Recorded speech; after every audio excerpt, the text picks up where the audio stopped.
Hariom. Hariom sir. चलिए शुरू करते हैं।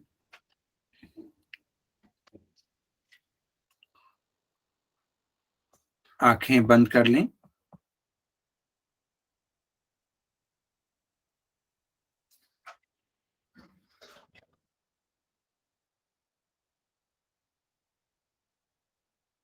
मन में जो भी विचार उठ रहे हों उस पे सजग हो जाएं।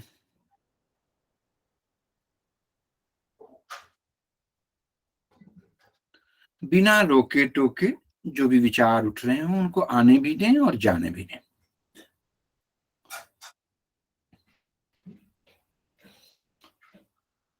पूरा ध्यान अपने शरीर पर,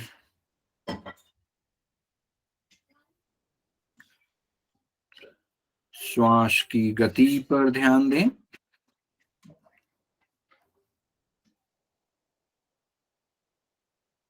एक हम प्रेयर करते हैं। वक्रतुंड महाकाय सूर्यकोटि संप्रभ निर्विघ्नं कुरु मे देव सर्वकार्येषु सर्वदा। गुरु ब्रह्मा गुरु विष्णु गुरुर्देवो महेश्वर गुरु साक्षात् परब्रह्म तस्मै श्री गुरवे नमः। ओम शांति शांति शांति।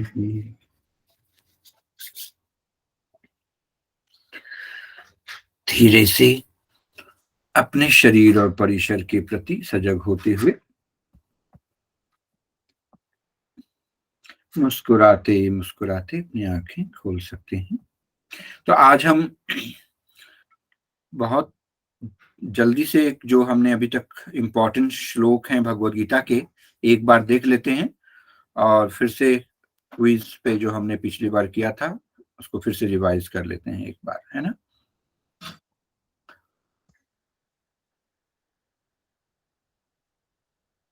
तो मैं शेयर करता हूं।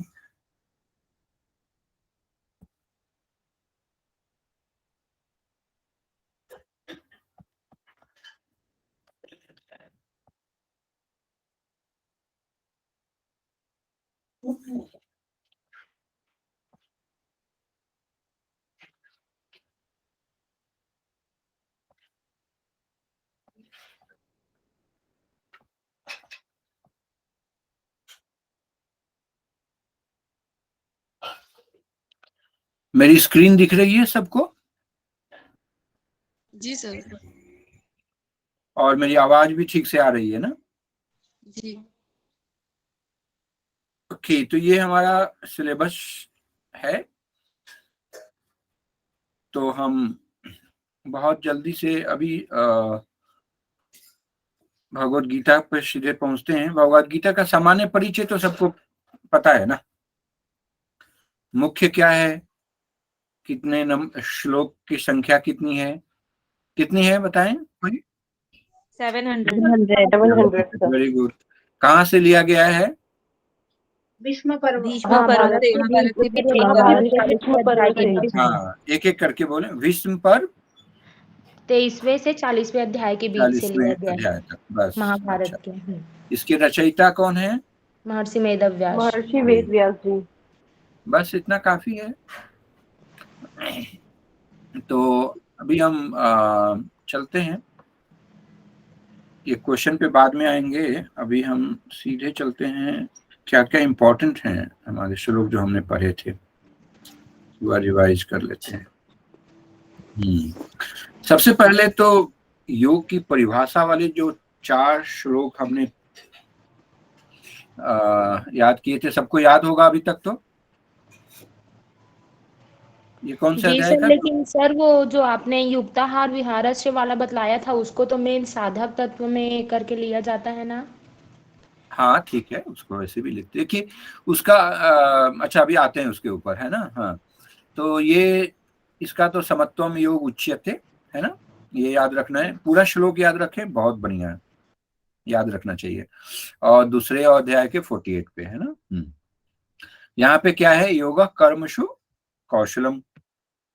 अगेन पूरा श्लोक बहुत इंपॉर्टेंट है, आपको याद होना चाहिए। अच्छा, इसके बाद ना देखिए, ये योगो भवति दुखा, ये बड़ा इंपॉर्टेंट इसमें वर्ड है, मतलब ग्रुप है, जो दुखों को कम करने का उपाय है। योग से हम के करने से दुख के कम होते हैं। तो ये भी एक तरह का डिफिनीशन कुछ लोग मानते हैं, कुछ लोग नहीं भी मानते हैं, आप उससे मत जाइए। लेकिन ये श्लोक जो है 6ठे अध्याय का 17वां श्लोक बहुत बहुत बहुत इंपॉर्टेंट है ना। तो कई तरह से क्वेश्चन आते हैं। अब जैसे ना, योगो भवति दुख, दुख को कम करने का उपाय क्या है, तो उससे भी युक्ताहार, विहार, युक्त चेष्टस्य, युक्त स्वप्नावबोधस्य, ये सब आ सकता है ना। ओके, चलिए, तो ये क्वेश्चन इससे देखिए, ये आया था पहले जो हमने ये किया था ना, कि भगवत गीता में दुख नाश के लिए कौन से अंगों के रूप में वर्णन किया गया है। श्लोक का नंबर भी और पूरा ये अलग अलग तरह से भी क्वेश्चन आ सकते हैं। अच्छा, ये जो है दूसरा बहुत बार आया है, हमने देखा भी है ना। दुख के संयोग से वियोग की अवस्था को योग के रूप में जाना जाता है ना। तो ये भी आपको याद, 6ठे अध्याय की 23वां श्लोक है ना। चलिए, तो ये इतना था। फिर बाद में अभी हम आत्मस्वरूप के बारे में समझेंगे, स्थित प्रज्ञ के बारे में समझेंगे। तो आत्म स्वरूप के बारे में 17वें से आपको 25वें तक श्लोक तक आपको याद रखना है। इसमें ज्यादा तो एक ही पूछा जाता है, जो ज्यादा क्वेश्चन पूछे गए हैं कि ये जो कौन सा है, उभौ तौ न विजानी, तो ये भी है ना दूसरे अध्याय में। कौन से दूसरे ग्रंथ में है? कठोपनिषद ना, ये वाला अजो शाश्वतोयम। तो ये श्लोक नंबर के साथ पूछे जा सकते हैं, और आत्मा का जो आत्म स्वरूप की जो प्रकृति है उसके बारे में पूछा जा सकता है। ऐसे भी हमारे जीवन में ना भगवत गीता का बड़ा महत्वपूर्ण स्थान है जीवन को सुंदर बनाने में। तो आप इन श्लोकों को याद करें, रखें, तो ये जो सांसारिक जीवन से आप ऊपर जाएंगे हम लोग, है ना। कोई सवाल है अभी तक इसमें? कुछ नहीं ना।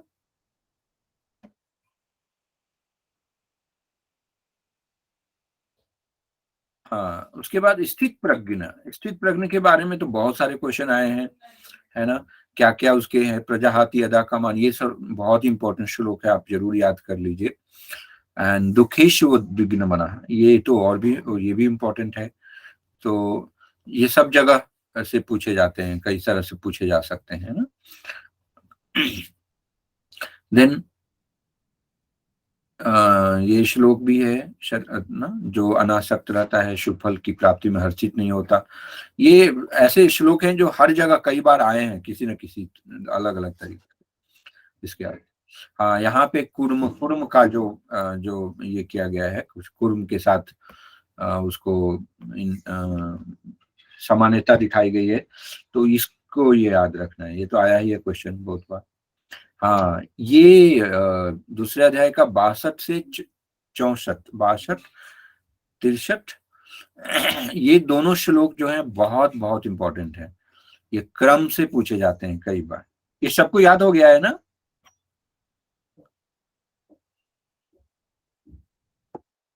सर आपकी स्क्रीन नहीं दिखाई दे रही, पहले का ही दिखाई दे रहा है। हे भगवान, इतना लेट से क्यों बोल रहे हैं फिर? सर दिख रहा जाए है, थे नहीं दिखाई दे रहा है?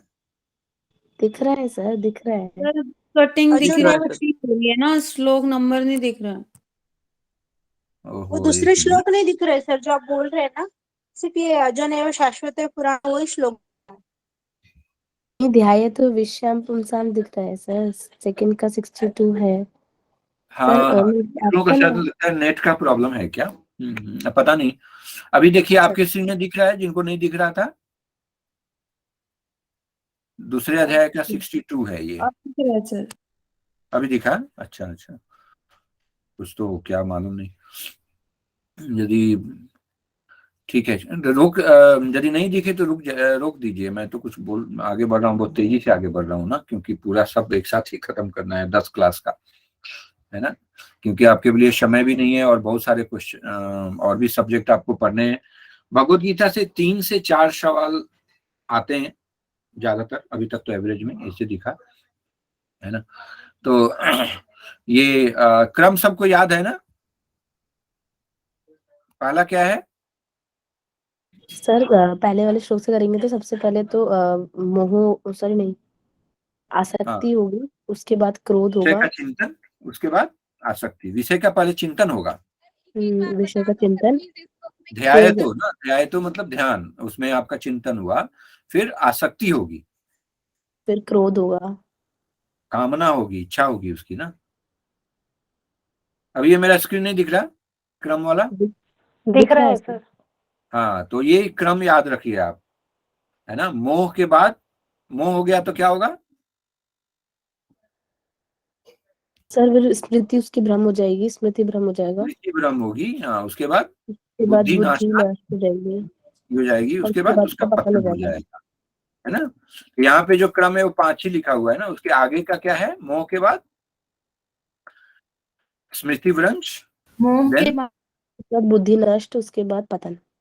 हाँ, बुद्धिनाश, स्मृति भ्रम, पहले स्मृति भ्रंशात मतलब स्मृति भ्रमित हो जाएगी, फिर बुद्धिनाश होगा, फिर बुद्धिनाशात प्रणश्यति मतलब पतन हो जाता है। तो ये जो क्रम आप याद रखिएगा, एक बार वो है ना। पीछे वाला स्लाइड दिखाइए सर, पीछे वाला स्लाइड। कौन वाला? सर वो स्टार्टिंग से कह रही है क्रोध पीछे वाला, जो वाली। क्रोध वाला है ना, उसमें जो 5 हाँ, ये दिख रहा है अभी। इससे पीछे वाला दिखाइए सर, जिसमें नंबरिंग डला हुआ था ना, किसके बाद क्या आता है वो वाला। अच्छा, क्रम वाला ना। हाँ हाँ हाँ, ये वाला ना। ये आपने नोट बनाए होंगे मुझे जहां तक सब लोग बना कर। ये तो बहुत ही बहुत ही बहुत ही इंपॉर्टेंट है, इसको तो आप कोई कंप्रोमाइज नहीं, इसमें तो आएगा ही, कभी भी आ सकता है ना। तो बीच से आ सकता है, फिर क्रोध, मोह, उसके बाद स्मृति भ्रम, बुद्धिनाश एंड पतन, मतलब वो सब आ सकता है नीचे से, बीच से, कहीं से भी। शुरू से आया तब तो याद है।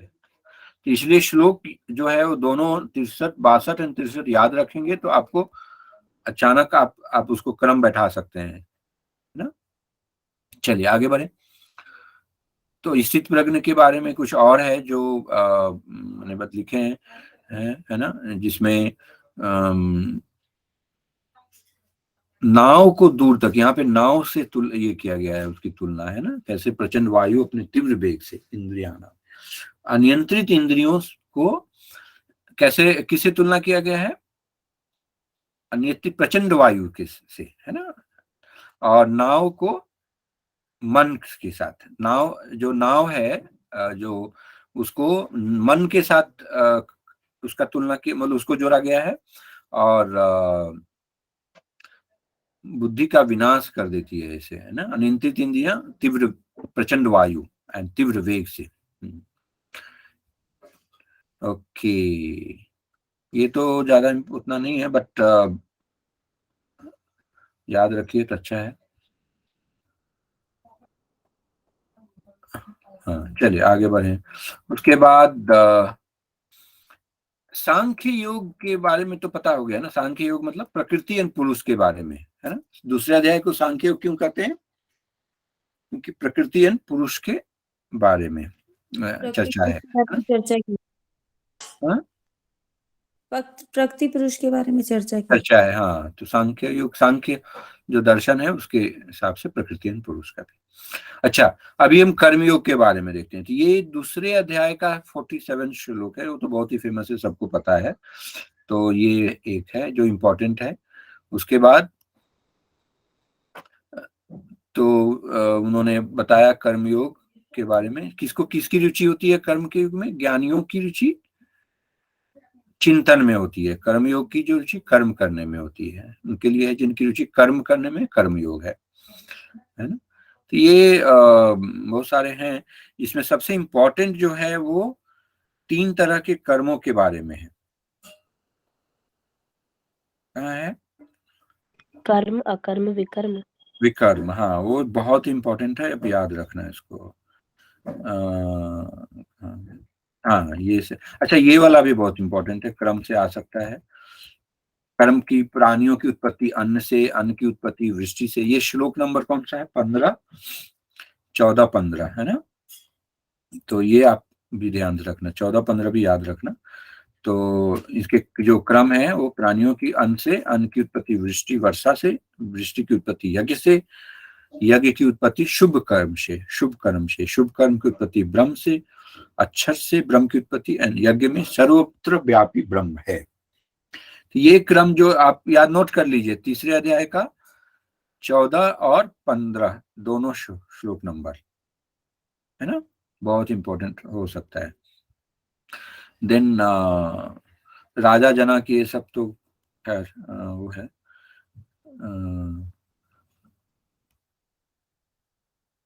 दूसरा कामेश, हाँ ये जो था अथकेन प्रयुक्त, क्या पाप करने के क्या कारण है ना, पाप कर किस कारण से पाप हम करते हैं, तो इसके बारे में बहुत ही सुंदर, ये भी बहुत इंपॉर्टेंट है।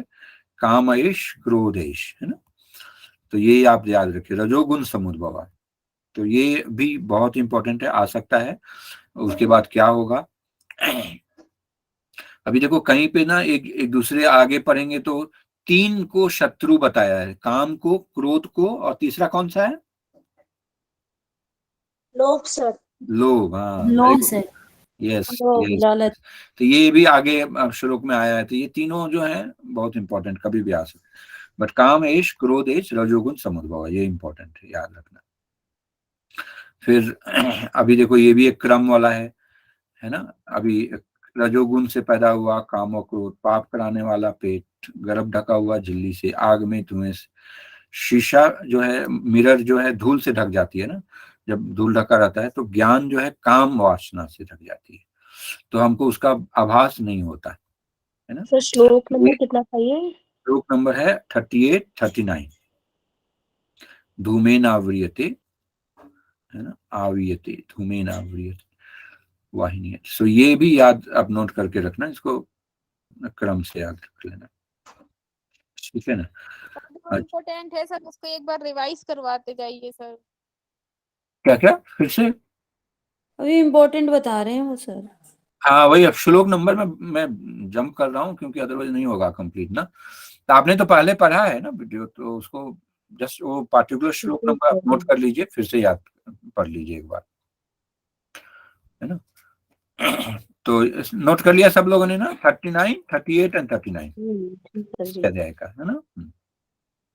देखिए ज्यादातर सवाल जो आते हैं ना, प्रश्न जो पूछे जाते हैं, वो जहां भी क्रम वाला होगा ना, एक दूसरे के तुलना, मतलब एक तरह से, तो वही ज्यादातर होते हैं क्रम।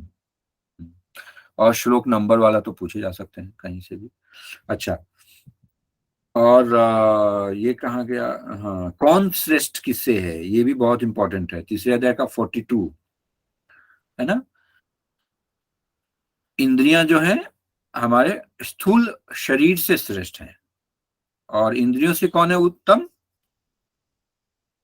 विषय मन। मन, इंद्रियों से मन ना, मन से श्रेष्ठ बुद्धि, और आत्मा बुद्धि से भी परे है। बुद्धि से आत्मा। हाँ समझ में आया ना। ये श्लोक तीसरा अध्याय का 42 श्लोक आप जरूर ध्यान में रखना, याद रखना, आ सकता है। अभी इसमें भगवद गीता के अनुसार मन से किसको श्रेष्ठ बताया गया है, या क्रम से पूछा जा सकता है ना, इंद्रियों से 2 भाग पाठ करके।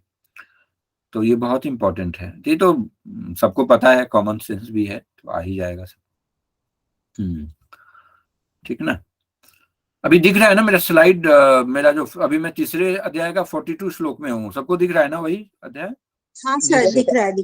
अच्छा चलो आगे बढ़े। तो अभी ये परंपरा, योग परंपरा के बारे में भी पूछा जा सकता है, ऐसा है।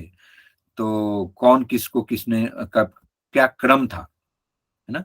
तो भगवान ने पहले सूर्यदेव को दिया, सूर्यदेव ने विवस्वान को दिया, विवस्वान ने मनु को दिया, मनु ने इक्ष्वाकु को दिए, इसी परंपरा से चला आ रहा है, राजर्षियों को मिला। तो ये देखिए,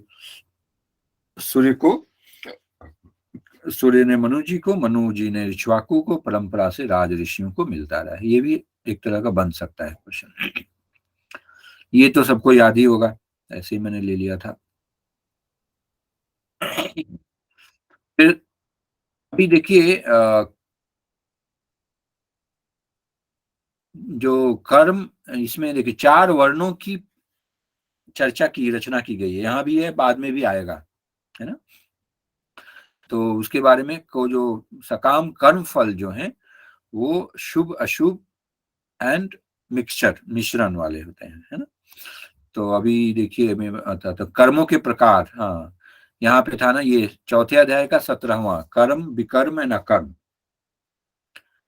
ये तीनों, ये श्लोक नंबर आप जरूर याद रखना, नहीं भी याद हो तो कम से कम 3 तो कर्म के प्रकार बताए गए हैं, कर्म विकर्म एंड अकर्म, है ना।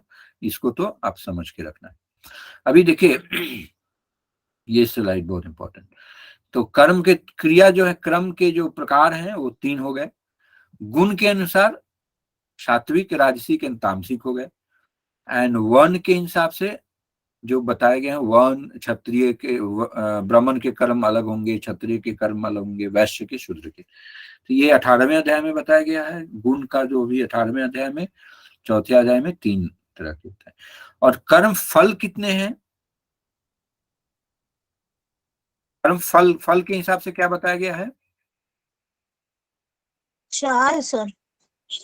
3 ही है ना। और अनिष्टम, 4 है, एक लास्ट निष्काम। नहीं 3 है ना। अनिष्टम, वो अभी 18वें अध्याय में, अनिष्टम, निष्ठम एंड मिश्रित। अच्छा, भूल वो गए? कर्म फल के अनुसार है सर। हाँ, याद तो है सर, हाँ, वो फल के अनुसार है। कर्म के फल के अनुसार से। ये कर्म के प्रकार हैं, जो कर्म विकर्म न कर्म, है ना। तो सर उन्हें भी तो शुभ कर्म अशुभ कर्म बोला था, तो वो कोई हाँ, वो भी फल कर्म थोड़ी फल है। है। हाँ, सकाम कर्म। तो वही तो, अनिष्टम क्या है? अशुभ फल। निष्ठम शुभ, मिश्रित अशुभ, शुभ अशुभ, है ना। तो हमारे जब भगवत गीता के हिसाब से शुभ अशुभ नहीं नाम दिया है ना, क्या नाम दिया है? निष्ठम अनिष्टम वाला दिया है ना। अभी हम पढ़ेंगे 18वें अध्याय में ना, वो आएगा ना। तो अभी ये भी बहुत इंपॉर्टेंट है। कर्म हो गया ना। कर्मणा गहना कर्मणो गति, ये कभी कभी पूछा जा सकता है, गहना कर्मणो गति ये किस अध्याय का है? श्लोक नंबर, तो चौथे अध्याय का 17वां श्लोक, ये याद रखना। ठीक है, चलिए आगे बढ़ते हैं। और जो कर्म के बंधन में कौन कौन नहीं पड़ते, तो इसके बारे में चौथे अध्याय का 22वां श्लोक भी आप याद रखें तो बहुत अच्छा है। और है ना, जो स्वतः प्राप्त हो जाए उसमें संतुष्ट रहते हैं, ईर्ष्या और द्वैत भाव से मुक्त रहते हैं, सफलता और असफलता दोनों में संतुलित रहते हैं, समः सिद्ध व असिद्ध हो, एवं सभी कार्य में करते हुए कर्म के बंधन में नहीं पड़ते। अच्छा, मैं बहुत तेज जा रहा हूँ, तो मुझे तो थोड़ा तेज जाना है एक्चुअली, नहीं नहीं नहीं तो सर, सही है क्योंकि जल्दी जल्दी होगा। सर ठीक ठीक है है। ना। हाँ, तो अब अभी ये रिवीजन है, तो रिवीजन तो स्लो नहीं पढ़ा होगा। भी है ना, हमें तो इतना दिक्कत नहीं हो रहा। हाँ, चौथे अध्याय का आप श्लोक नंबर याद लिखते जाओ यदि आपने नहीं याद किया है या मतलब नोट नहीं बनाया है तो, बट ये इंपॉर्टेंट है, लिखते जाओ। अब यज्ञ करने की विधि, ये भी बहुत इंपॉर्टेंट है, पूछा जा सकता है। चौथे अध्याय का 28वां श्लोक है ना। कैसे कैसे यज्ञ की विधियां बताई गई हैं भगवत गीता में। तो कोई द्रव्य यज्ञ, मतलब संपत्ति को अर्पित करके, कुछ लोग कठोर तपस्या तपा, देन कुछ लोग अष्टांग योग में, अष्टांग योग तो नहीं बताया गया, योग यज्ञ बताया गया है ना, योग यज्ञ। तब लोग कुछ वैदिक स्वाध्याय करके, है ना, फिर अध्ययन करके, देन ज्ञान, स्वाध्याय ज्ञान, क्या है, स्वाध्याय ज्ञान यज्ञाश्च, ज्ञान यज्ञ करके, है ना, दिव्य, देन कठोर प्रतिज्ञा करके, ये भी एक इस तरह का बताया गया है। देन कुछ लोग श्वास और प्रश्वास पे ध्यान देकर, है ना, यज्ञ के रूप में। देखो क्या लिखे, अपानी जुहवति प्राणन, प्राणे अपानम तथा। तो अंदर बाहर जाने वाली एंड अंदर बाहर जाने वाली एंड अंदर आने वाली श्वास पर को रोककर कठिन प्रक्रियाओं द्वारा मतलब रेचक, कुंभक, पूरक, ये सब तीनों को करके इसे पूरी तरह से आत्मसात हो जाते हैं। फिर अपरे नियताहार, अल्प भोजन कर श्वासों को यज्ञ के रूप में प्राण शक्ति में के योग साधक अपनी अशुद्धता को शुद्ध करते हैं, है ना। कल्मशा, कल्मशा मतलब अशुद्धता, तो उसको शुद्ध करते हैं यज्ञ छपिता। तो ये सब चौथे अध्याय का 29, 30 एंड 28, 29, 30 तीनों आप याद रखें तो बहुत ही अच्छा है। इसको कम से कम अर्थ तो समझ ही लें कैसे कैसे है ना। अब संन्यास योग के बारे में बताया गया। संन्यास योग कौन है? 5वें अध्याय में हम आ गए अभी, है ना। तो 5वें अध्याय में जो न तो कामना करता है, न ही किसी से घृणा करता है, न द्वेष्टि, न कांक्षती, वह सन्यासी माना जाता है। सभी प्रकार के द्वंद्वों से मुक्त होने के कारण माया के बंधनों से सरलता से मुक्ति पा लेते हैं। सो निर्द्वंद, है ना, जो द्वंद्व, सुख दुख, सफलता असफलता, ये जो द्वंद्वों के चलते हैं हम, है ना, ये भी याद रखें तो बहुत अच्छा है। 5वें अध्याय का 3रा श्लोक। देन 7वां श्लोक में फिर देखिए, कर्म के बंधन में नहीं पड़ते। ये पहले भी आया है, अभी भी, तो ये भी याद, मतलब उसी हिसाब से यदि ये भी क्रम में एक ऑप्शन आ सकता है ना। जो मन तथा इंद्रियों, कर्म योगी विशुद्ध बुद्धि युक्त हैं, विशुद्ध बुद्धि युक्त, मन तथा इंद्रियों को वश में रखते हैं, आत्मा में आत्म रूप परमात्मा को देखते हैं। सर्वभूतात्मा भूतात्मा, सर्वभूतात्मा भूतात्मा। ओके, देन अब ये तो मैं करता नहीं हूँ, ये बहुत ज्यादा इंपॉर्टेंट मुझे तो नहीं लग रहा है, लेकिन बस ना देखते, ना सुनते, ना स्पर्श करते, बहुत सारा क्रम है इसमें, है ना। तो मैं करता नहीं हूँ ऐसा सब कुछ, जो भी हम जो क्रम करते हैं ये करते हैं, ये भी एक है। देन कर्मफल भगवान को समर्पित कर देते हैं, आसक्ति रहित होते हैं। ये भी बड़ा इंपॉर्टेंट हो सकता है। पद्म पत्रम इव अम्बशा, जो कमल के पत्ते को जल स्पर्श नहीं करता, है ना।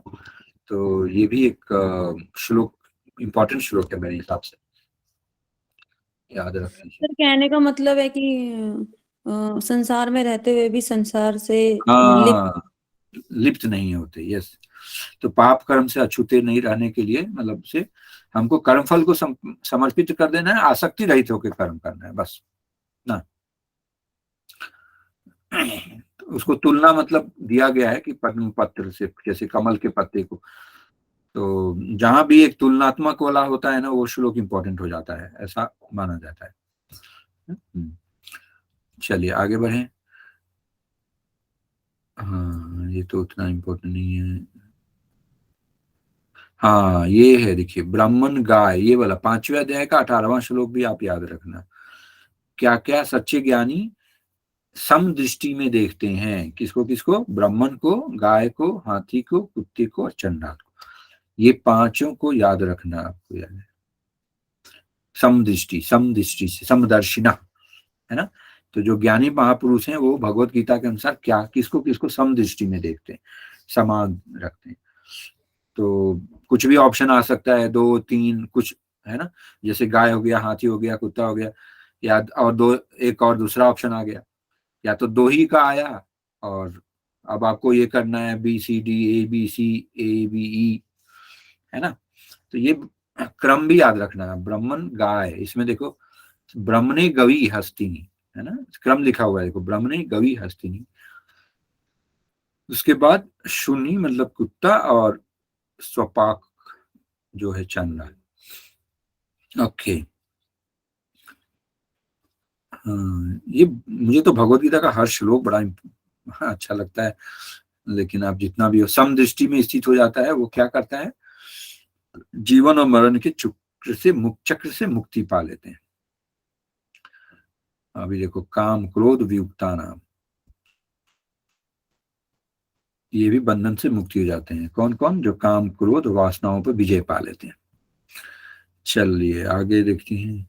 यहाँ भी एक ये जो है मुक्त होने का उपाय बताया है ने भावों के बीच। ये देखिए, दृष्टि को भावों के बीच, है ना, नासाभ्यंतरचारिणो प्राणापानो समो कृत्वा नासाभ्यंतर। नासाभ्यंतर मतलब नासिका छिद्रों के भीतर भी रखता है, और भ्रुवो मतलब भावों के बीच। तो ये श्लोक भी बहुत इंपॉर्टेंट है मेरे हिसाब से। तो कुछ भी क्रम आ सकते हैं, है ना। जैसे इसका क्या है, नासिका में विचरने वाली भीतरी और बाहरी श्वासों के प्रवाह को सम करते हुए, मतलब इक्वल करते हुए, इंद्रिय मन और बुद्धि को संयमित करते जो ज्ञानी कामनाओं और भय से मुक्त हो जाते हैं, वह सदा के लिए मुक्त हो जाता है। ये हमारे जीवन के लिए भी इंपॉर्टेंट है। चलिए आगे बढ़े। छठे अध्याय में बहुत इंपॉर्टेंट है योग रूढ़ साधक। किसको योगारूढ़ साधक बताया गया है? हम लोग साथ हैं ना? सबको दिख रहा है मेरा स्लाइड? जी सर। जी सर। Yes sir. हाँ, छठे अध्याय का चौथा श्लोक आप जरूर याद रखना, नोट कर लो, बहुत इंपॉर्टेंट है ना। जो इंद्रियों विषयों में न कर्म और न ही कर्मों के अनुपालन में आसक्त होता है, कर्म फलों की सभी इच्छाओं को त्याग करने के कारण ऐसे मनुष्य को योग मार्ग में आरूढ़ कहा जाता है, योगारूढ़, है ना। तो मन की शक्ति के बारे में बताया गया है। मन कौन जीवात्मा का मित्र और शत्रु है ना हो सकता है, तो मन, है ना। तो इसके बारे में बताया गया है। फिर ये तो बहुत ही अध्याय, छठा अध्याय तो बहुत ही हमारे जीवन के लिए भी बहुत ही अच्छा है। तो देख लो आप, ज्ञान विज्ञान, हाँ धूल, हाँ फिर यहाँ पे ये देखिए एक आ गया धूल पत्थर और सोने। यहाँ मिट्टी पत्थर और सोने को भी लिख सकते हैं। ये सिमिलर थिंग एक बार और आया है, 18वें अध्याय में आया है, राइट, है ना। इसके बाद में भी आया है, याद है आपको? हेलो। हाँ जी सर। तो ये श्लोक भी याद रखना है। और इसके पहले कौन सा आया है समदृष्टि में? ब्राह्मण, हाथी, कौन बताएगा आगे? ब्राह्मण, हाथी, गाय, हाथी, कुत्ते और चंडाल। चंडाल, कुत्ता एंड चंडाल ना। हाँ, तो ये देखना। फिर अभी ये जो है शुभ चिंतकों, मित्रों, शत्रुओं, पुण्यात्माओं और पापियों को समान भाव से देखता है। तो ये भी बहुत इंपॉर्टेंट है। मनुष्यों में कौन विशिष्ट माना जाता है, श्रेष्ठ किसको मानते हैं? जो समभाव में देखता है सभी में। ओके, अभी इसमें सबसे ज्यादा इंपॉर्टेंट, हाँ ये वाला है। क्या है, कहाँ पे आपको करना है? आपका योगाभ्यास करने के लिए क्या क्या रिक्वायरमेंट है, जगह है, क्या है? शुचौ देश से, ये भी बहुत स्वच्छ स्थान है। देन स्थिर आसन। देन बताओ क्रम क्या है? पहले क्या बिछाना है? सर कुशन घास, कुशन, हाँ। देन वृक्षाला, उसके ऊपर फिर मृगछाल, उसके ऊपर कपड़ा में ये तीनों का क्रम बहुत इंपॉर्टेंट है, बहुत ही। आप नोट कर लो, छठे अध्याय का 11वां श्लोक बहुत इंपॉर्टेंट है। उसके बाद क्या करना है? 12वां 13वां, तीनों ही बहुत इंपॉर्टेंट है एक्चुअली, है ना। इसमें क्या क्या है? नासिका के अग्रभाग पर दृष्टि रखनी चाहिए, ये अभी बहुत इंपॉर्टेंट है। ठीक है, कब सिद्धि मिलेगी? ये भी बहुत इंपॉर्टेंट है। 16वां, जो बहुत अधिक भोजन ग्रहण, जो लोग बहुत अधिक भोजन करते हैं, अल्प भोजन करते हैं, या बहुत अधिक या कम नींद लेते हैं, वे सफल नहीं होते। ये आ गया आपका फिर से युक्ताहार वाला जो है, दोनों मिलके। देन चंचलम ही मना कृष्णा, ये मन के निग्रह का क्या उपाय बताया? अव्यासीन तू कौनते, ये वैरागीन। तो अभ्यास और वैराग्य ये बहुत ही इंपॉर्टेंट श्लोक है, 6ठे अध्याय का 35 आप नोट कर लीजिए, है ना। तो कौन किसको अगेन सर्वश्रेष्ठ मानता हूं, किसको मानते हैं? जो जिन सभी योगियों का जिसका मन भगवान कृष्ण में तल्लीन रहता है और उनके श्रेष्ठ मानते हैं। चलिए आगे, इसमें तो 7वें अध्याय में एक जो सबसे इंपॉर्टेंट है 7वें अध्याय का वो है चतुर्विधा भजन्ते मां। ये बहुत ही याद रखना आप, 4 तरह के भक्त जो है और भगवान को भजते हैं, आर्थ, जिज्ञासु, अर्थार्थी एंड ज्ञानी। चारों में श्रेष्ठ कौन है? ज्ञानी, ज्ञानी जी सर। सर। तो 12वें अध्याय में जो बहुत इंपॉर्टेंट है वो 12वां श्लोक है। ये अगेन क्रम में देखो अच्छा है, से क्या है? श्रेयो ही ज्ञानम अभ्यासात, शरीर जो शारीरिक अभ्यास, अभ्यास जो मतलब योगाभ्यास, जो योगासन करते हैं हम, जो करते हैं, और उससे क्या श्रेष्ठ है? परमात्मा श्रेष्ठ है, फिर ज्ञान बोलो। श्रेष्ठ है। बोलिए ना। ज्ञान। ज्ञान, हाँ, ज्ञान से श्रेष्ठ क्या है? ध्यान। ध्यान। और ध्यान ध्यान से से श्रेष्ठ सर कर्मों के फलों का परित्याग। और त्याग करने से क्या होता है? मन को इसमें मन को शांति प्राप्त शांति होती मिलती है। तो ये 13वें का 12वां से लेकर 20 तक आप याद रखिए, बहुत बहुत बहुत इंपॉर्टेंट है मेरे हिसाब से, तो है ना। सर चलो 7 हाँ से डायरेक्ट 12 चैप्टर पे बीच में नहीं है कोई इम्पोर्टेंट? सर 7 से 12 पे आ गए आप सीधा। हाँ, हाँ तो आपने इसमें देखा बीच नहीं? में कुछ नहीं है। सिलेबस याद है आपको? सिलेबस जी। सिलेबस आपने देखा था? क्या था सिलेबस में? भक्ति योग, वेज एंड मीन्स भक्ति। भक्ति योग के बाद 7वें अध्याय में भक्त के प्रकार ही है ना, उसके बाद 12वां आ गया भक्ति की प्रकृति। देखा? ठीक है सर, ओके ओके। हाँ, अभी बीच में पढ़ना है तो बहुत बढ़िया, आप पढ़ लो, अच्छा है, बट सिलेबस में यही दिया हुआ है, इसलिए मैंने जंप कर दिया ना। सर 12 से कितना श्लोक तक इम्पोर्टेंट बोले? 12वें अध्याय का 12वां नंबर से 20 तक, 20 ना भी चले तो 19 तक तो बहुत इंपॉर्टेंट है मेरे हिसाब से। ठीक है, कहाँ पहुंच गए थे हम लोग? चलो अच्छा, हाँ, 13वें अध्याय में तो कुछ दिया ऐसे नहीं है, सिलेबस के हिसाब से तो नहीं है, लेकिन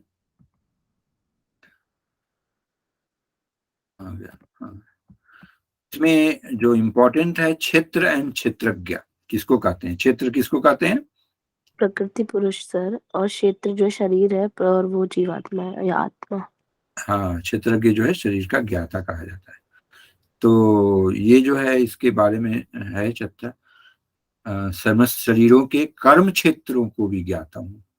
शरीर, आत्मा और भगवान को श्री ज्ञाता के रूप में जान लेना मेरे मतानुसार सच्चा ज्ञान है। अब यह हो सकता है सच्चा ज्ञान क्या है भाई?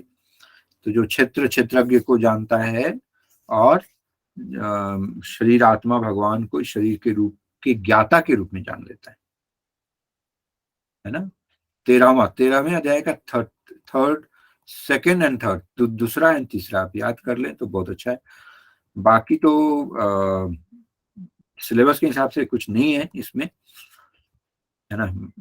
मैंने ऐसे ले लिया था उस समय पढ़ाने के लिए, वो क्या ज्ञान है, क्या ज्ञान है उसके बारे में बताया उन्होंने 13वें में 8वें अध्याय श्लोक से 12वें श्लोक तक।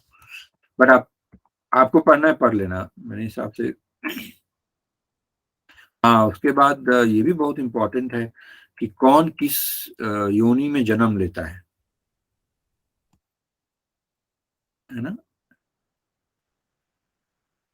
उत्तम और अधम योनियों में जन्म लेने का क्या है?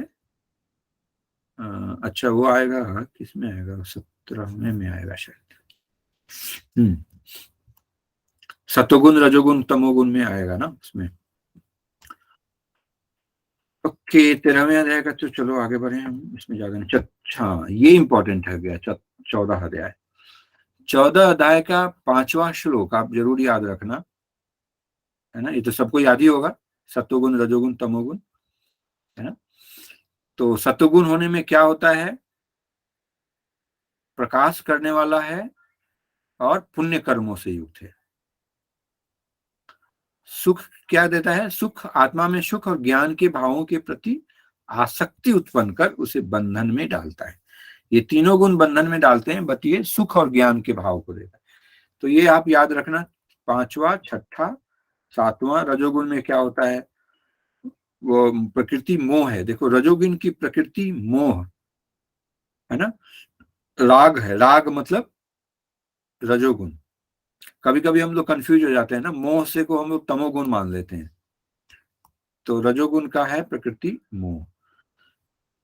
लोभ है, ये सब आएगा अभी आगे, ये जरूर याद रख। आप 14वां अध्याय तो आप पूरा पढ़ लो, बहुत अच्छा है ना। फिर तमोगुण में देखो क्या है, अभी इसमें भी मोह आया है, मोहनम सर्वदेहिना।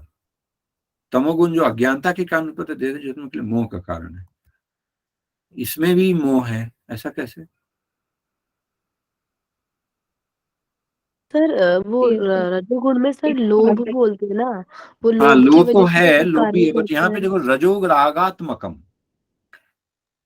राग मतलब रजोगुण की प्रकृति से। तो सर उसे राग अटैचमेंट होगा किसी चीज से, तभी तो वो लोभ उत्पन्न राग होगा और उसके बाद वो उस चीज को करने के लिए। हाँ, ये इसका जो डिफिनीशन दिया है इन्होंने वो शायद गलत, पता नहीं। चलो देखते हैं, लोभ ही है। अच्छा, तमोगुण का मोह है, यहाँ पे लिखा है, इसमें है तमस तो ज्ञानजम विद्धि मोहनम सर्वदेहिनम। यहाँ तो एकदम क्लियर लिखा हुआ है, मोहनम मोह। देन सत्व जो है सुख से बांधता है, सकाम कर्म से रजोगुण बांधता है, और आत्मा क्या करती है,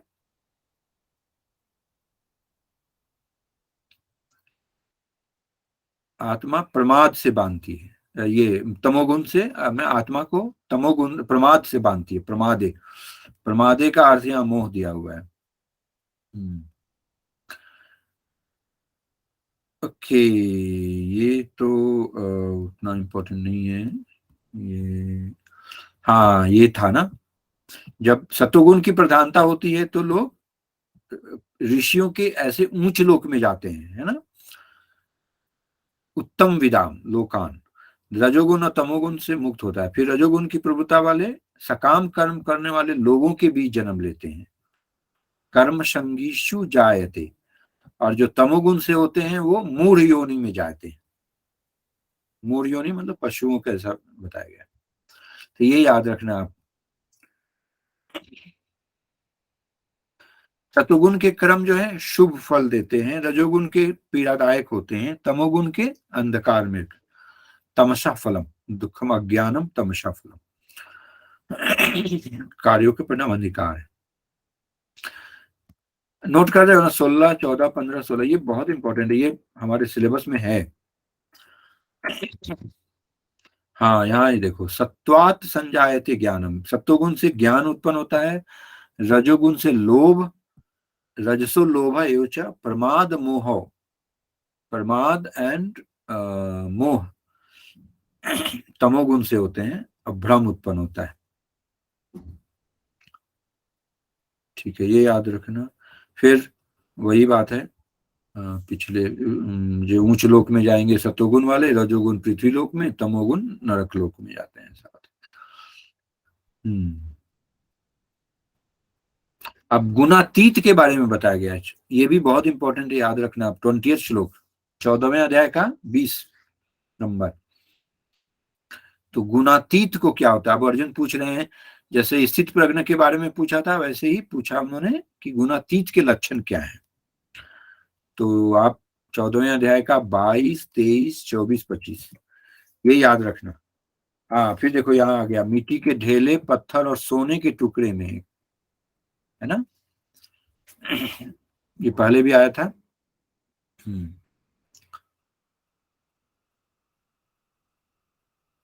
ओके, क्लियर, आगे बढ़े।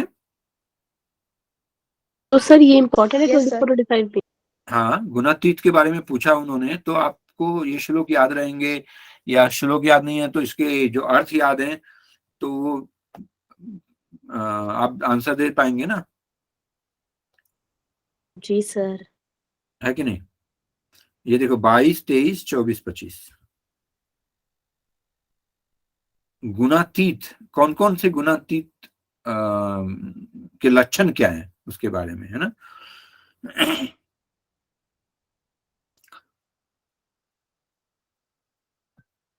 समझ रहे हो ना, देखो कितना सुंदर है। जो तीनों गुणों से गुणातीत मनुष्य न तो प्रकाश, सतोगुण से उदय, नहीं कर्म, रजोगुण से उत्पन्न, और नहीं मोह, तमोगुण से उत्पन्न, है ना। न प्रकाश से, कर्म से, कि बहुतायत उपलब्धता होने पर उनसे घृणा करते हैं, नहीं उसके अभाव में उनकी लालसा करते हैं, विक्षुब्ध नहीं होते। मतलब किसी भी परिस्थिति में हम सुख दुख जो भी आए उसमें हमको ना उसकी इच्छा है सुख की, ना दुख की हमको घृणा है। तो स्थित प्रज्ञ का ही परिभाषा है, और क्या है ना। तो जो गुणातीत होते हैं वो स्थित प्रज्ञ होते हैं, ऐसा। ठीक है, अभी हम चलेंगे 17वें। गुणों से परे, हाँ, गुणातीत माने गुणों से परे, गुणों से परे, तीनों गुणों से परे। तो सत्वगुण भी गुणों आपको कर्म के बंधन में बांधता है हमको, राइट। तो तीनों से गुणातीत होते हैं हम, तो हम मुक्त हो जाते हैं। मुक्ति जब चाहिए तो हमको तीनों गुणों से ऊपर उठना है। गुणातीत, अतीत, गुण से अतीत, ऊपर। ओके, अभी हम चलेंगे आगे ना, हम उसके बाद अभी चल रहे हैं हम। ये तो हमने पढ़ लिया ना। हाँ, फिर से क्यों आ गया? अरे ओहो, मैं पीछे चला जा रहा था। ओके, अब 17वें अध्याय में हमारे सिलेबस में है जो 3 तरह की आस्था के बारे में, है ना। तो सात्विक एवं राजसिक, तामसिक, 3 तरह की आस्था को देखिए। जो श्रद्धा त्रय है ना, श्रद्धा 3 तरह की श्रद्धा जो होती है, जो जैसा मन की प्रकृति के अनुसार वैसा होती है। सत्वगुण वाले किसकी पूजा करते हैं?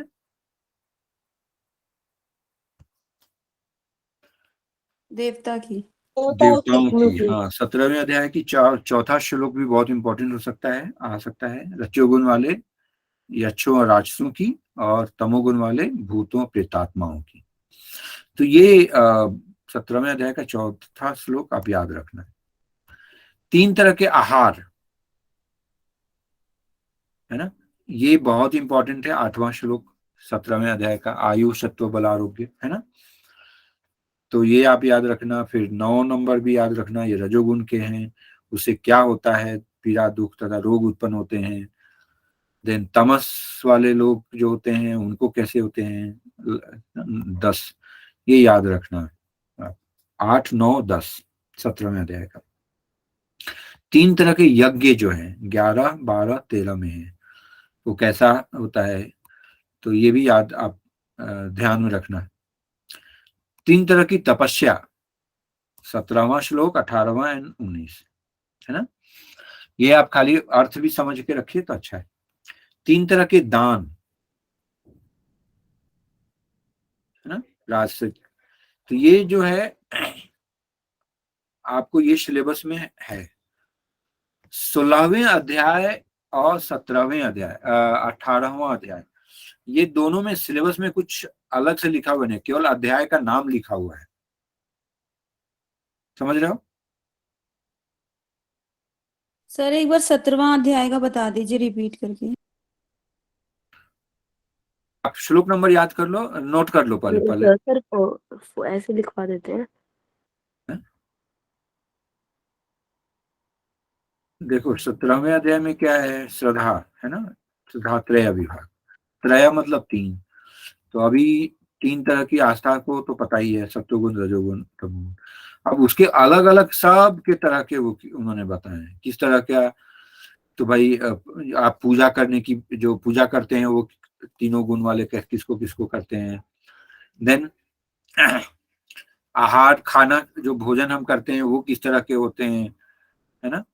तो ये तो याद है ना आपको, 8वां श्लोक तो 17वें अध्याय का सबको याद होगा। Yes sir. ये बहुत इंपॉर्टेंट है, कई बार सवाल आए हैं। देन अब नोट कर लो बस, अभी तो पूरा पढ़ाने का समय नहीं है, एक नहीं तो फिर अब तो हो गया, आज लगता है क्विज भी हम लोग करने वाले थे। 10वें ये है जो तमोगुण का है ना। दान, तप, दान के पहले क्या था, यज्ञ, आहार हो गया, यज्ञ, तप। तो बस उसमें आपको याद समझ के रखना है बस।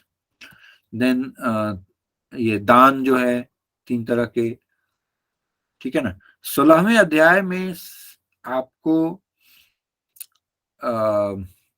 मेरे हिसाब से आपको पूरा अध्याय पढ़ना चाहिए, लेकिन दैवी गुण के बारे में बताया गया है और आसुरी गुणों के बारे में बताया गया है ना। तो दैवी गुण के बारे में पहले से लेके तीसरे तक, चौथे में आसुरी गुणों के बारे में बताया गया है बहुत, है ना। दैवी गुण से क्या होता है, मुक्ति मिलती है, आसुरी गुण से हम बंधन में बनते हैं। देन आसुरी गुणों से युक्त जो होते हैं उनको क्या क्या होती है भाई, तो वो प्रवृत्तिम च निवृत्तिम, न वो उचित कर्म और अनुचित कर्म में भेद नहीं समझ पाते, है ना। पवित्रता नहीं होती, सदाचरण और सत्यता नहीं पाई जाती। यहाँ पे जो हम बता रहे थे 16वें अध्याय का 21वां श्लोक है, कौन है नरक के 3 द्वार, काम, क्रोध और लोभ। क्रोध तथा लोभ। हाँ, तो ये श्लोक आप याद रखें तो बहुत अच्छा है। त्रिविधाम नरक क्षेदम द्वारम नाशनम आत्मना, ये बहुत ही इंपॉर्टेंट है, आप नोट कर लो और याद रखना, ठीक है ना। उसके बाद अभी देखो अच्छा 18वें अध्याय बाकी रह गया। 18वें अध्याय में सबसे इंपॉर्टेंट क्या था, कर्म के जो 5 हेतु, याद है किसको किसको,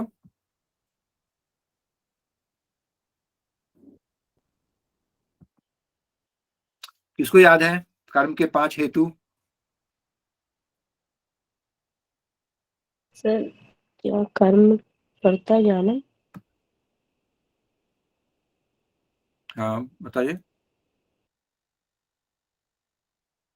वो सर वो अधिष्ठान करता अधिष्ठानम, इंद्रिय, हाँ अधिष्ठानम वस्तु कर्ता च। परमात्मा पदार्थ कौन सा श्लोक नंबर है, अच्छा सर ये 40 इसमें जो सबसे 18 इंपॉर्टेंट का है ये 40। वाला भी इंपॉर्टेंट है, 12वां, अनिष्टम इष्टम मिश्रम च त्रिविधम कर्मणः फलम, ये मैं बात कर रहा था ना अभी।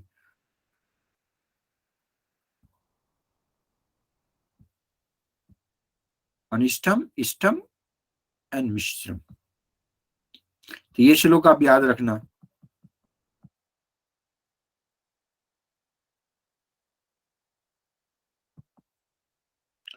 देन 12, 13, 13 में 5, ये भी क्वेश्चन आया हुआ है ना, कितने तरह के कर्मों की सिद्धि के 5 कारण हेतु कौन से बताए गए हैं, तो 12, 13 एंड 14, 14वें में उसके 5 के नाम बताए गए हैं, अधिष्ठानम तथा कर्ता कर्णम च पृथक विदम।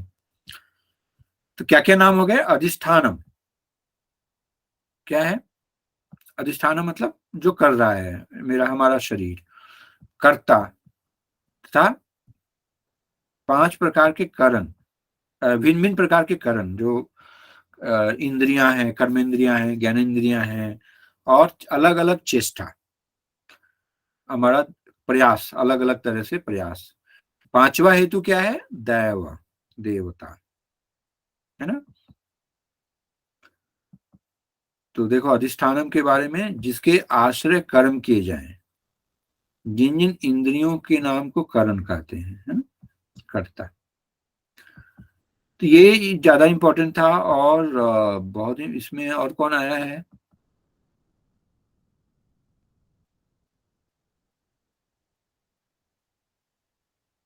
सर जैसे इसमें आपने बताया कि अधिष्ठान तो शरीर है, तो कर्ता कौन है? मतलब और तो समझ में आ गया कर्णम इंद्रिय है, पर कर्ता कौन है? कौन बताएगा?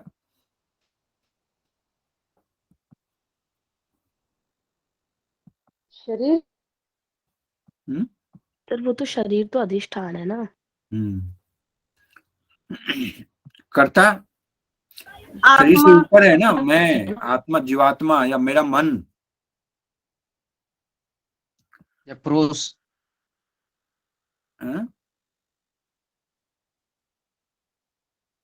जिसके आश्रय कर्मों की सिद्धि में अधिष्ठान, अधिष्ठान किसको बोलते हैं?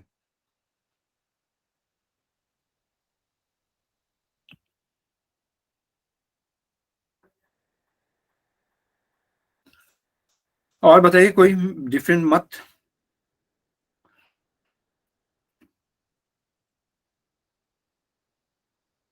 सर आत्मा करता है तो मीन्स जो होता है वो आत्मा आत्मा करती है। नहीं, आत्मा तो कुछ करता ही नहीं है, वो तो दिख रहा है। हमारी इच्छा जो करता मैं हूं, मैं करता हूं ना, उसमें बोल रहे थे ना मैं नहीं करता हूं, तो उसको मेरा अभिमान जो मैं किसको बोलेंगे उसको? अहंकार। अहंकार सर। अहंकार नहीं, अहंकार भी थोड़ा ज्यादा हो गया। मन समझ लो, अधिष्ठान। अच्छा, अधिष्ठान करता है ना, अधिष्ठान का अर्थ सर स्थान दिया है सर, अधिष्ठान है सर हाँ सर, उसमें शब्दार्थ आपने में सर। स्थान ही बताया है। मतलब सर, जिसके अधिष्ठान का ऊपर मतलब के स्थान किया है। जाता है वो है सर। जगह पे, क्या जगह पे किया जाए? सर इसलिए आपने यस बताया सर। कि वो जो होता है वो अपने शरीर में होता है हमारे, इसलिए वो स्थान है उसका, तो आपने इसलिए अधिष्ठान को शरीर कहा था। नहीं, इसमें कंफ्यूजन हो रहा है थोड़ा, सही बात है। तो कर्ता को करने वाला, कर्ता मतलब करने वाला, मान लो पूरा शरीर, मन, बुद्धि, अहंकार सब यूज कर मिलजुल लीजिए। के। अधिष्ठान जिसके आश्रय कर्म किया जाए, इसका अर्थ तो यही दिया हुआ है। शरीर ही है सर अधिष्ठान तो। शरीर ही है क्या? जिसके आश्रय कर्म शरीर। किए जाए, है ना? ठीक है, इसके ऊपर थोड़ा आते हैं बाद में, एक बार समझ लेते हैं ठीक से। आप लोग भी समझो, बट याद रखना है अधिष्ठान और कर्ता। कर्ता तो अब उसमें सब मिल जाता है ना, कर्ता में शरीर भी आ गया, मन भी आ गया, बुद्धि भी आ गया, सब मिलजुल के ही काम करेगा ना। लेकिन अधिष्ठान का थोड़ा मुझे भी अब डाउट हो रहा है आपने बताया तो, जिसके आश्रय कर्म किए जाए। ठीक है, आ जाएंगे। चलो अभी आप इतना याद रखो, अधिष्ठान समझ लेंगे थोड़ी देर में। एंड दैव, है ना, समझ गए? करण इंद्रियादि हो गए, और चौथा क्या था? चेष्टा। ये याद रखेंगे ना 5?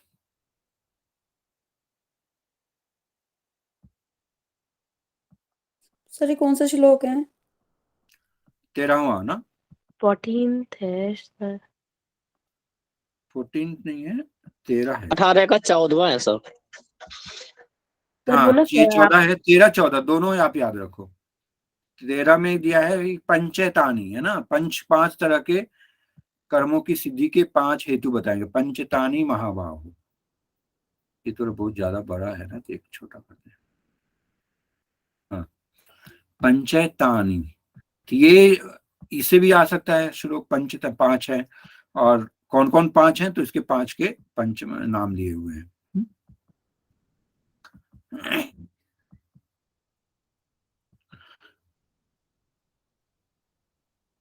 जो भी और मन, वाणी और शरीर से शास्त्रानुकूल अथवा विपरीत जो भी कर्म करता है, ये 5 कारण हैं, मतलब ये उसके ऊपर के कारण है। और इसमें कुछ ज्यादा, अरे समय हो गया ना, आप लोग के पास अगला क्लास नहीं है ना? No sir. हाँ, ये देखो, एक 18वां श्लोक भी याद रखना है। ज्ञाता, ज्ञान एंड ज्ञेय, कर्ता, करण और क्रिया, ये 3 प्रकार के क्रम संग्रह एंड क्रम कर्म प्रेरणा कौन है? ज्ञाता, ज्ञान और ज्ञेय। ये 18वां श्लोक है। ये भी आप ध्यान में रखना, ये भी पूछा जा सकता है। एक्चुअली 18वां अध्याय जो है वो कोई भी बटा हुआ नहीं है, मतलब कुछ भी सिलेक्शन नहीं है ना, तो आपको पूरा कहीं से भी कुछ भी क्वेश्चन पूछ सकते हैं। फिर सर 19 भी कर्म करता ज्ञानम। 19 क्या था कि ज्ञान कर कर्म करता है, 3 प्रकार के कहे गए हैं। हाँ, अब यहाँ से शुरू होता है ज्ञान के कितने कर्म है, जो है ना भेद हैं, कर्म के कितने भेद हैं और कर्ता के कितने भेद हैं। तो अभी ये यहाँ से शुरू होता है, ये भी बहुत इंपॉर्टेंट है। बट सबसे बड़ा चीज है सात्विक, राजसिक, तामसिक, ये 3 जानो। अब तीनों के गुण को पता है आपको तो आप आंसर दे पाओगे, है ना। सात्विक में क्या है, संभाव है, अविनाशी क्या है, सब भूतों में एक परमात्मा को देखना, तो सात्विक हो गया। कौन सा, उस ज्ञान को सात्विक बोलते हैं। फिर उसी तरह जो में अलग अलग देखता है वो राजसी हो गया। जो शरीर रूप में ही सबको देखता है, जो ज्ञान एक कार्य रूप शरीर में ही संपूर्ण के सदृश आसक्त है, आसक्ति है, वो है तामसी है। अब कर्म के बारे में है, तो ऐसे आप पूरा पढ़ना एक बार आप लोग, है ना। चलो अभी हम जस्ट क्विकली देखते हैं क्विज वाला जो हमने पिछली बार देखा था, एक बार फिर से रिवाइज करते हैं पिछले साल के क्वेश्चंस।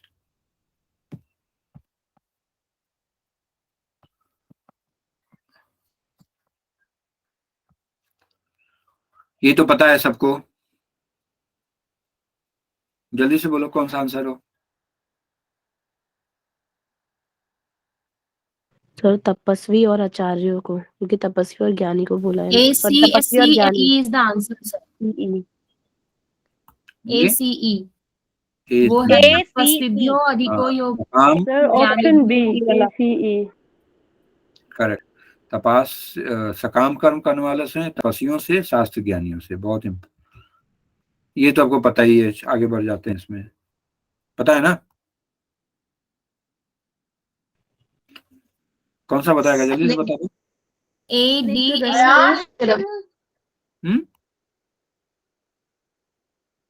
सर स्थिर रस से स्थिर। BCE ना, सी E C E sir, yes, correct. 623 BCE, sir, हाँ D स्थिर। हाँ, वो तो श्लोक था ना हम लोग का, ये तो याद ही है सबको। 623 ये तो बताया था आपको कि ये दोनों ही सही है, इसके पहले वाला क्वेश्चन का ही था। अच्छा, ये भी देखना कभी कभी क्वेश्चन के आंसर, मतलब जैसे इसमें आ गए। अब देखो ये तपस्वियों, गृहस्थ ज्ञानी, सकाम कर्म करने वालों से कौन योगी श्रेष्ठ है, ये यही क्वेश्चन था ना, है ना। तो ये एक ही साल में दोनों क्वेश्चन पूछे गए हैं। तो कभी कभी डाउट हो तो आंसर भी देख लें। सर इसका आंसर क्या होगा, इसके पहले वाले का? हाँ, इसका ना, इसका दोनों ही ऑप्शन सही है। एक तो योगी बनने का ये भी कारण है, बट यही कारण नहीं है कि तुम योगी बनो, है ना। तो लेकिन तो दोनों ही लिखेंगे सही क्या है। सही से? आपने सर ए एग्जाम दिया या बी दिया, से लगा दोनों में सकते हैं ना। आपको सही मार्क्स मिलेंगे। ऐसा यूजीसी नेट में आंसर शीट में दिया हुआ है ना, दोनों का ऑप्शन। दोनों को ही लिया गया है सर। हाँ हाँ, जिन्होंने ए दिया उसको भी 2 मार्क्स मिले, जिसको बी दिया उनको भी एक ही दे सकते हैं ना आप, तो दोनों को मिल सकता है। अच्छा, ये तो पता है आपको, दोनों सही है। ए मतलब व्याख्या है इसकी सही है। ए इसका ऑप्शन ए। अभी बता, दुख के नाश वाला आ गया ना क्वेश्चन, वो हम लोग युक्ताहार है, युक्त बिहार, करेक्ट। सात्विक आहार के गुण बता दो फटाफट, ये पहले आया था, अभी आया था। अभी देखो पहला क्वेश्चन क्या था, वो पहले लाइन पे था, है ना। दूसरा क्वेश्चन दूसरे इसी श्लोक का दूसरा है, थर्ड है। क्या है? Right answer, yes. सुख बढ़ाने वाला, पीठी बढ़ाने वाला।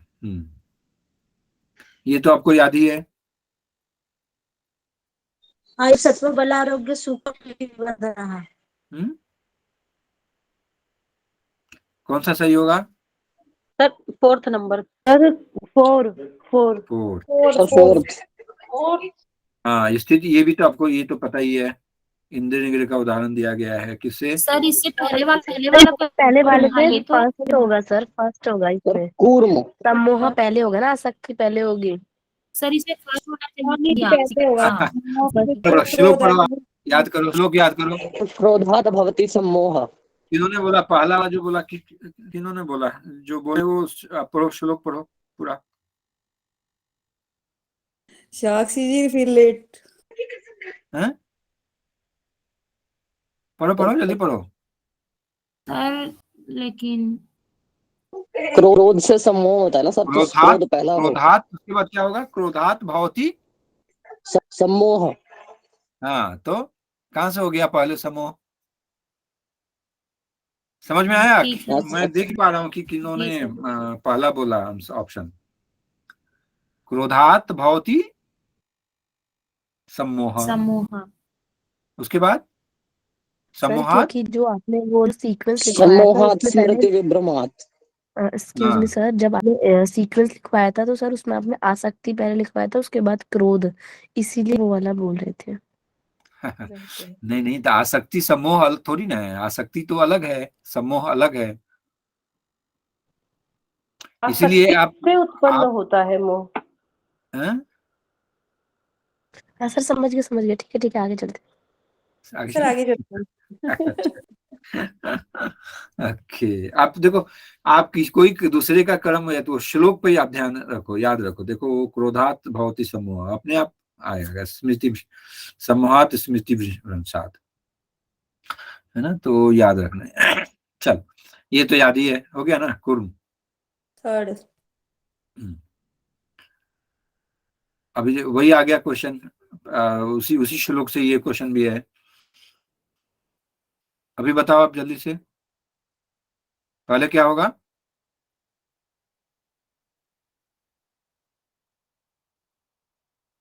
इंद्रिय विषयों में लिप्त, उसके बाद आसक्ति होगा, फिर क्रोध, हाँ, ध्याय तो कामा, फिर क्रोध। कौन सा ऑप्शन? सी होगा सर। सी।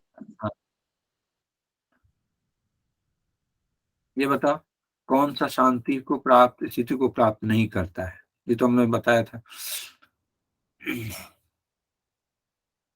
विद्वान ना, विद्वान को इसमें बताया गया। क्षेत्रज्ञ के बारे में देखो, ये क्वेश्चन आया है। फर्स्ट प्रकृति और पुरुष। प्रकृति एवं पुरुष। हाँ, ये देखो, इसमें ये क्वेश्चन का क्या आंसर है? तामसिक व्यक्तित्व के क्या क्या अभिलक्षण होते हैं? तो ये हम जो अभी देख रहे हैं, इस तरह के क्वेश्चन बन सकते हैं। अब जैसे तामसिक व्यक्तित्व हो गया, फिर राजसिक व्यक्तित्व आ जाएगा, है ना? सात्विक व्यक्तित्व बन सकता है। 3 क्वेश्चन बन सकते हैं ना इस तरह के। सर डी होना चाहिए। इसमें कोई भी देखो, अभी डी बोलेंगे हम तो लोभ किसका है? तो राजसिक है, तो वो सही नहीं है। इसके कोई आंसर ही सही नहीं है। इसमें यूजीसी ने सबको फ्री में मार्क्स दिया है ना? चलो आगे। बट ये देखो, ये हम अभी दिखा रहे हैं क्वेश्चन के पैटर्न। ये सिर्फ इसी क्वेश्चन के बारे में मत समझो, इस तरह के क्या क्या क्वेश्चन बन सकते हैं, है ना? तो अब जैसे ये तो हमने देखा ही, कितने तरह के क्वेश्चन बन गए। ध्याय तो विषण पुंस से, है ना? तो अलग अलग तरह के क्वेश्चन हमने देख लिए। इसी तरह कई तरह के क्वेश्चन बन सकते हैं। अभी देखो, ये भगवत गीता का नहीं है, बट यहाँ पे क्वेश्चन बन सकता है शुक्ल शुक्ल कृष्ण। वहां पे क्या बन सकता है? निष्ठम अनिष्टम मिश्रत करके, है ना? चलो, समत्वम योग विषय तो पता ही है। 48। बट ये यूजीसी के क्वेश्चन में ही ऑप्शन गलत है एक्चुअली। 4/8 है ना, एक्चुअली 48 होना चाहिए। ये तो पता है आपको, कर्मश कौशलम योगा का क्या आंसर होगा? निष्काम कर्म। यस। काम कर। हाँ, आगे बताओ। अब किस प्रकार के कर्म बंधन का कारण नहीं है, ये तो हमने देखा आया था ना। बताओ कौन सा सही होगा? दूसरा और तीसरा सर बी। ईश्वर को बी। यस। इसी प्रज्ञ के आ गया, ये तो आपको पता है सबको।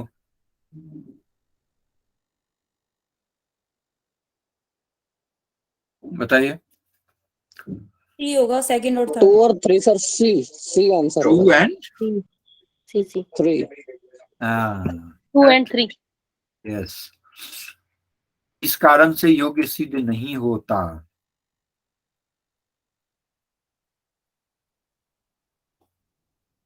क्या होगा? युक्ताहार विहारस्य। सर ये फर्स्ट होगा। अरे देखो यहाँ पे क्वेश्चन दे पढ़ो ध्यान से। सर इसका सिद्ध नहीं होता, नहीं नहीं वर्ड है, नहीं वर्ड हो गया तो क्या होगा? सर युक्ति पूर्वक कर्म। हाँ, क्योंकि वो तो होता है ना, यदि युक्ताहार विहार से मैंने उपयुक्त आहार विहार, उपयुक्त कर्म भी है, उपयुक्त स्वप्नाओ बोध। सेकंड और थर्ड तो सही लग रहे हैं, तो फोर्थ ही होगा।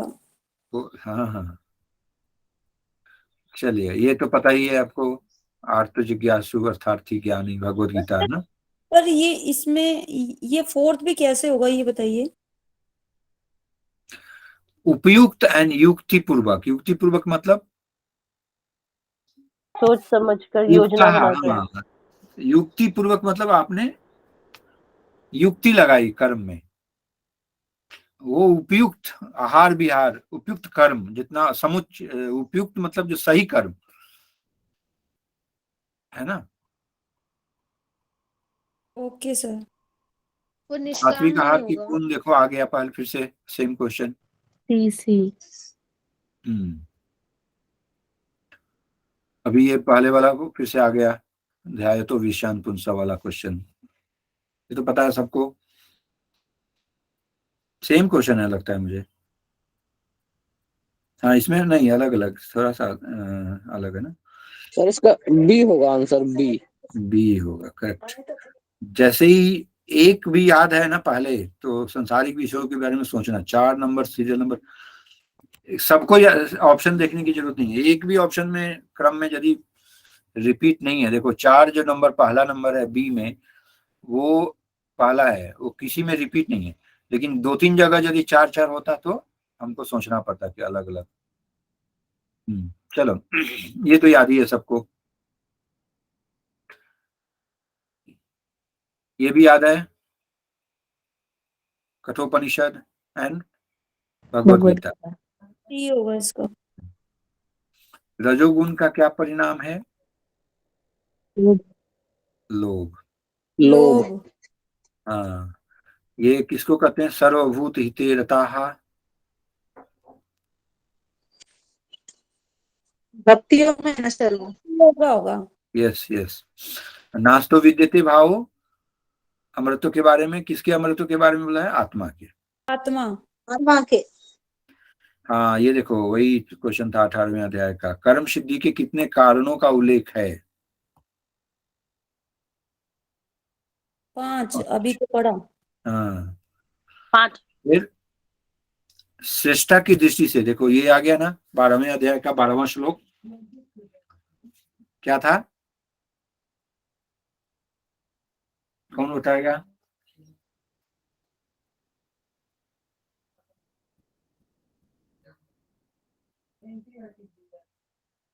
श्रेयो ही ज्ञानम अभ्यासात, अभी भूल गए, अभी तो पढ़ा।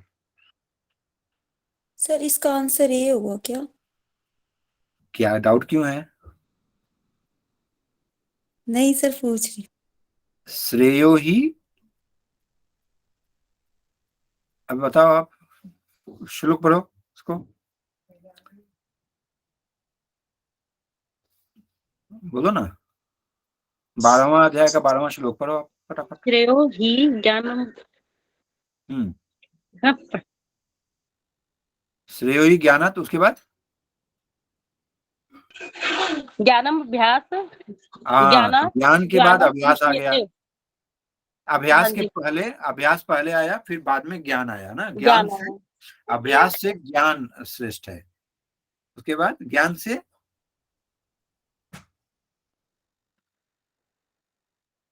ध्यान ABCD।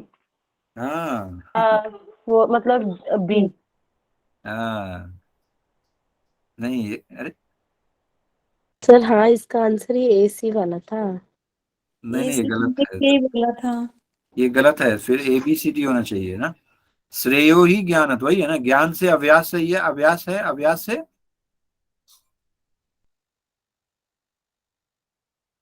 परमेश्वर का ध्यान ना। परमेश्वर का ध्यान। अभ्यास के बाद ज्ञान, ज्ञान से अब परमेश्वर का ध्यान, एंड ABCD सही है, ये B सही है, ये गलत है इसमें ऑप्शन मैंने सही किया है।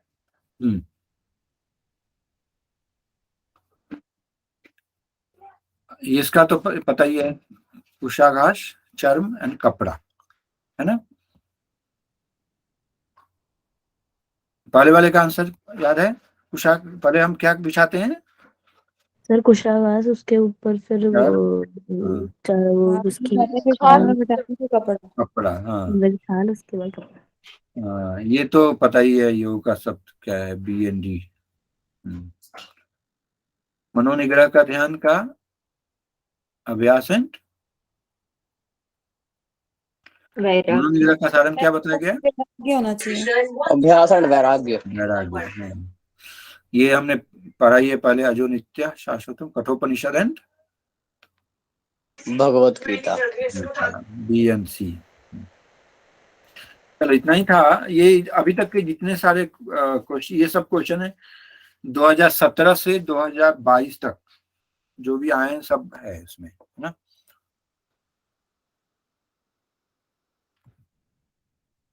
ये फिर से एक बार देखना, मैंने क्यों ये लगाया। शाश्वत जो है कौन सा वाला श्लोक है सर?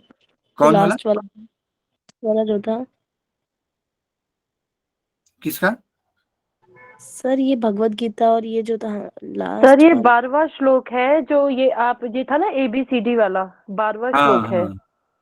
हाँ, बट मैंने यदि तुम एक क्यों अभ्यास लगाया, मेरे नहीं को कर गलती सकते, से। यदि तुम अभ्यास नहीं कर सकते तो ज्ञान के अनुशीलन में लग जाओ।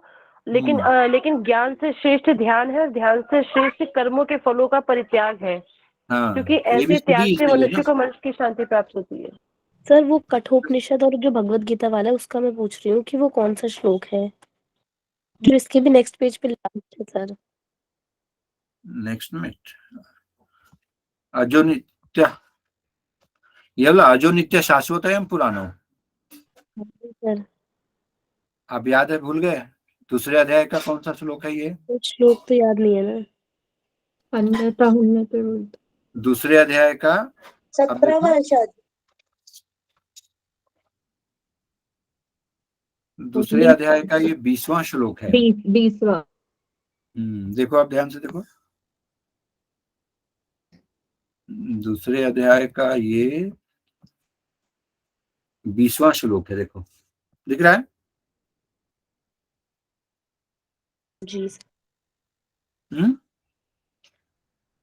ये सेम जो है, सिमिलर आया है कठोपनिषद में भी, ये बहुत बार पूछा गया। उभव तो न अजो नित्य शाश्वतो एवं पुरानो न हन्यते हन्यमाने शरीरे, यही था ना। उभव तौनो बीजानितो नायम हंति न हन्यते, ये भी आया है उसमें, कठोपनिषद में। ये दो इसके क्वेश्चन पहले आए वाले में हैं। वो दूसरा था ना, इसके पहले वाला जो क्वेश्चन था कठोपनिषद वाला, उसमें हाँ दूसरा देखो, था। उभव तौनो बीजानितो नायम हंति न हन्यते, ये भी क्वेश्चन आया है ये कौन कठोपनिषद सा में, श्लोक है श्लोक सर? एज इट इज है। ये कौन सा श्लोक? एंड ये क्या नाम है उसका? 17 चैप्टर का है। हाँ, जो नित्य शाश्वत एवं पुराना, ये एग्जैक्टली कठोपनिषद में भी है, ऐसा याद कर लो। कठोपनिषद तो आपने पढ़ा होगा ना, ऑलरेडी पढ़ लिया है। आज ही पढ़ा है सर। हाँ। ओके, तो इसके साथ हम, वो टाइम हो गया, ऑलरेडी आधे घंटे। और कोई क्वेश्चन मन में? अधिष्ठानम का थोड़ा कौन बताएगा मुझे ध्यान समझ के? सर अधिष्ठान मतलब हम जिसके थ्रू या फिर जहां पर कार्य करते हैं उसको अधिष्ठान बोला जाता है। ओके, तो तो ये द जो प्लेस, क्या बोलते हैं जगह का नाम जीवात्मा है, जगह होगा, राइट? हाँ हाँ, तो जीवात्मा है जिसके थ्रू मतलब यहाँ पे जिसके जहां पर अपना कार्य करती है तो वो शरीर के द्वारा ही करके करती है, तो इस कारण शरीर को अधिष्ठान। नहीं, फिर देन कर्ता किसको बोलेंगे? करता ना आत्मा को बोला, जो उसका करता डिस्क्रिप्शन है जीवात्मा ना हुआ ना। अरे नहीं, आत्मा तो कुछ नहीं करता है, वो तो आत्मा थोड़ी ना सर, कुछ मेरी करता जो है। उसका डिस्क्रिप्शन सर नीचे जो अंदर वो व्याख्या सर बताते हैं वो ना तो तात्पर्य वर्ग, वो लिखा हाँ, है सब जीवात्मा में। जीवात्मा तो करती है ना सर, आत्मा नहीं करती, पर जीव जीवात्मा एक बार आप बोला है जीवात्मा तो कहाँ से फिर किसको क्या कहना। बोलते हैं बोलती है? श्लोक नंबर बताइए, मैं तत्व विवेचनी से देख करके बता रही हूँ। तत्व 18 विवेचनी का से, 14 हाँ, थोड़ा देख के बताओ। अभी तो हमने बताया ना 12, कौन सा है? 12, 13 ना, 13, 14, 13, 12, 13, 18 का 13वां श्लोक 14 है। है। 18वें अध्याय का 13वां श्लोक है ना? 14 है सर शायद। 13th है। सर 13 14 है सर, 14 है ये वाला भी। बताओ, जो भी है वहीं पे है। जी सर। सर ये हम्म? सर इसमें यदि कर्म पूछा जाए कि सर कितने इसमें ना कर्म है तो अधिष्ठान 3 का बताएंगे मतलब कि 4 बताएंगे? क्या बताएंगे? सर गीता में कर्म कितने बताएंगे, 3 की 4? अरे 3, वो लो कर्म के, ये देखो समझो पहले, कर्म के हेतु कारण एक अलग है, वो है 5। कर्म के प्रकार 3 है। कौन कौन से हैं? कर्म, कर्म विकर्म एंड विकर्म। हाँ, कर्म के फल वो कितने हैं? 3 है। निष्ठ अनिष्ट और मिश्रित। निष्ठम अनिष्टम, हाँ, मिश्रित। तो ये अलग अलग समझो। अब ये 5 जो हम पढ़ रहे हैं वो हेतु है, कारण है, 4 कोई नहीं है। अच्छा, वो एक और 4 जो है वो वर्णों के प्रकार है, मतलब जो जो उनके कर्म अलग अलग होते हैं ना, वर्ण वर्ण के बारे में 4, ब्राह्मण, क्षत्रिय, शूद्र and Vysya. Sir sir ISKCON आपकी की जो बुक के अलावा इस्कॉन की बुक के अकॉर्डिंग जो है ये अधिष्ठान शब्द शरीर के लिए आया है, और शरीर के भीतर आत्मा कर्म करता है जिससे कर्म फल होता है, अतएव यह कर्ता कहलाता है। ऐसा इस्कॉन के अकॉर्डिंग बताया कि आत्मा ही ज्ञाता है, फिर करता है। इसमें तत्व विवेचनी में ना इसमें लिखा गया है कि अधिष्ठान पद यहाँ मुख्यतः से करण और क्रिया के आधार रूप शरीर का वाचक है, किंतु गौण रूप से यज्ञादि कर्मों में तद विषय क्रिया के आधार रूप भूमि आदि का वाचक भी माना जा सकता है। मतलब अधिष्ठान के लिए शरीर करके ही बोला गया है और कर्ता करके बोला गया है, मतलब प्रकृतिस्थ पुरुष का वाचक है। मतलब क्या बोलते हैं, जब पुरुष या फिर जो आत्मा है वो प्रकृति के संयोग में आता है तब उसको कर्ता करके बोला जाता है। मतलब बुद्धि का प्रकाश जब उस पे पड़ता है तभी उसको कर्ता करके बोलेंगे, लेकिन उससे पहले वो आत्मा रहेगा। ओह, बहुत हाई लेवल। ये भगवत गीता इतना सर क्या सांख्य में बोलेंगे? भी तो यही बोला गया है ना। ठीक है, सब लोग समझ गए ना? अब समझ लो, अधिष्ठानम, कर्ता, ये श्लोक याद रखो। 5 है बस, इतना ही ज्यादा इंपॉर्टेंट है। और 5 क्या क्या है? अधिष्ठानम, कर्ता, करणम, पृथक चेष्टा एंड दैव। 5 याद रखना है, ठीक ना?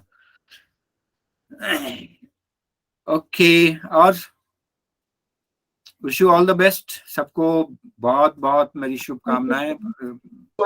Thank you sir. 22 तारीख को है ना? 22 को है ना? 10 दिन बच गया ना? 21 को है सर। 21 को है क्या? ओके। चलिए, ऑल द बेस्ट। एंड बाकी सब्जेक्ट भी तैयार कीजिए। भगवत गीता तो हो जाएगा, मुझे तो पक्का विश्वास है आप लोग कर दोगे, ज्यादा उसमें नहीं रहेगा, लेकिन बाकी सब चीज तो okay. Thank you sir. Thank you so much sir.